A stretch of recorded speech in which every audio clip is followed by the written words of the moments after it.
Pero sa aking paningin, yung paraan na ginawa nila para mahuli si dating Presidente Duterte ay nagresulta sa napakatinding paglabag sa kanyang karapatan. Unang-una, nakita niyo naman, sabi nila doon sa kanilang sinumite na sa habeas corpus na sinampa namin para kay Congressman Pulong na binasahan daw siya nung warrant of arrest. Hindi po totoo yan.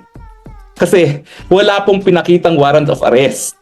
In fact, nagkaroon lang siya ng access sa warrant of arrest ngayong araw na ito.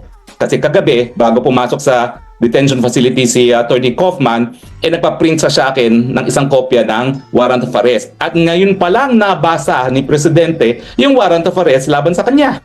Ilang araw na nakalipas matapos na siya ay naaresto at napadala rito sa Dahig. Pangalawa, hindi lang niya nakita ang warrant of arrest, hindi rin siya sinabihan ng kanyang mga karapatan. Ang binasa lang ni General Torre, at nakita ko naman ito sa Facebook, ay yung mga karapatan na akusado sa lokal na hukuman. Hindi naman sinabi na meron din siyang karapatan na iharap sa lokal na hukuman, at ang pinaka-importante pa, na meron siyang karapatan na humingi ng interim relief for provisional liberty sa lokal na Pilipinas na hukuman. Kaya nga po mali sinasabi din nung Castro na dito daw sa Hague haharap sa lokal na hukuman ang Presidente. Hindi po. Diretso na siya sa ICC, hindi na dumaan sa lokal na tribunal. So nakikita nyo na yung mga tao ng administrasyon, hindi alam ang sinasabi nila.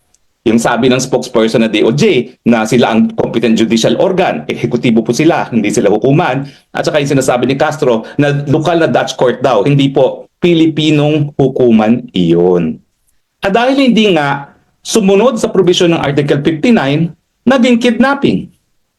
Saan ka naman nakakita? Inaresto.